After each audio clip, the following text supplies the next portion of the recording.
Let's go on the bench. It's what you say, I become obsessed.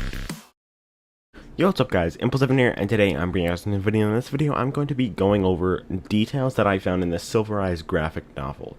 So, I just got this not long ago, and yeah, when I read it, I started noticing a couple things that were really interesting, so I decided to just do a video on this.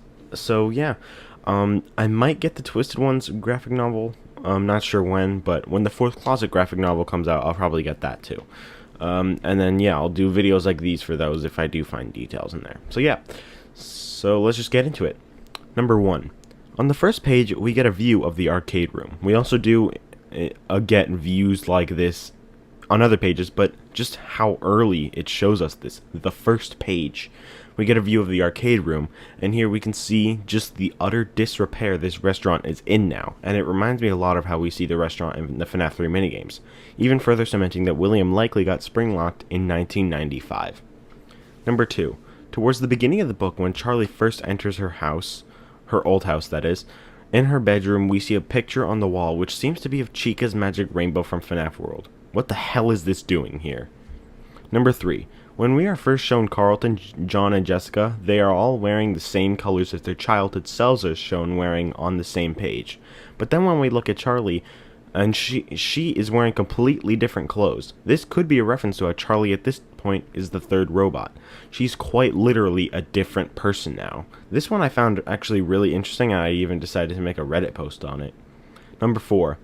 I've heard some theories in the past that the abandoned mall in this book is the same mall as the Pizzaplex, which I don't think can be true. But is it just me, or does the abandoned mall actually look like the security breach Pizzaplex in here? Number 5. To my knowledge, in Step Closer, Pirates Cove was sectioned off in its own area of the restaurant. It is here as well, so is it possible that they are the same location? Number 6, this one is kind of like disproving BV5th, but yeah, in these books, Michael is the kid who possesses Golden Freddy. Michael Brooks, not Afton. In other words, he is the 5th kid, but he was lured using Fredbear, not Spring Bonnie. If the 5th kid was Crying Child, how could William manage to lure him using an animatronic he is terrified of? This makes BV5th even less likely. Actually, come to think of it, Crying Child is afraid of just the Springlock suits in general, so even if he used Spring Bonnie, it's very unlikely that he would have been successfully lured with either suit. You could say the MCI with the Springlock suits is what made Crying Child afraid of them, but I believe Crying Child's birthday was in the spring, placing it before the missing children's incident. Number 7. When we get a view of the stage, we see stars and clouds on strings dangling behind the animatronics. We can see these same things very clearly in the FNAF 1 trailer, and we can kind of see them in the FNAF 1 and FNAF 1 VR games themselves. Number 8. The cameras in the control room show the exact camera locations and angles as the ones in FNAF 1. Number 9. Certain elements of the safe room look an awful lot like the office from FNAF 1. It has the doors and the window, though the door has a handle just like a regular door, not an electrically powered one, but still a door right next to a window in the same, orientation, you know? It also has a desk with a fan on it, and it even has the Celebrate poster. Not to mention the desk actually looks really similar to the FNAF 1 desk. Number 10.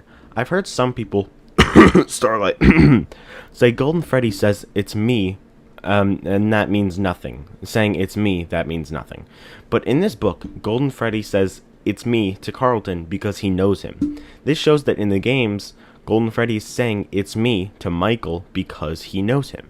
Meaning, it has to be someone Mike knows, obviously. And it wouldn't make sense to be anyone else but the Crying Child. But if the Crying Child was Mike, then the "it's me" line doesn't make as much sense. Sure, it's possible Cassidy was friends with BB, but the fact that they had to literally exchange names in the logbook makes me think otherwise. I don't know, it's possible though. So just based on this, we can say that Mike is Foxy Bro, though obviously we can say that based on most other things in the series, to be honest. Number 11. When Foxy shows up and grabs Jason, he's leaping towards him in a very similar position to his FNAF 2 jump scare. Number 12. Charlie and John end up in a room, which we know is a kitchen based on what we see in the room. And an animatronic shows up there. Chica. This is consistent with what we see Chica doing in FNAF 1, Ultimate Custom Night, and FNAF VR, and even Coming Home. in FNAF 1, she obviously goes to the kitchen and screws around with the pots and pans. She does the same thing in Ultimate Custom Night and in the FNAF 1 mode of FNAF VR. And she's also in the kitchen getting pizza in Pizza Party, plus we repair her in the kitchen during Parts and Service. Also in Coming Home, Chica is distracted to go to the kitchen at one point. We all know Chica is associated with the kitchen and pizza, so yeah, I like that it was included here. Number 13. It is said that William doesn't really react much to things. This reminds me of two things. The first is the Bite of 87. Now, I think it's highly unlikely that William was the Bite of 87 victim. It's pretty much impossible, to be honest. But it just kind of reminds me of that. The second, though, is Jeremy from FNAF VR.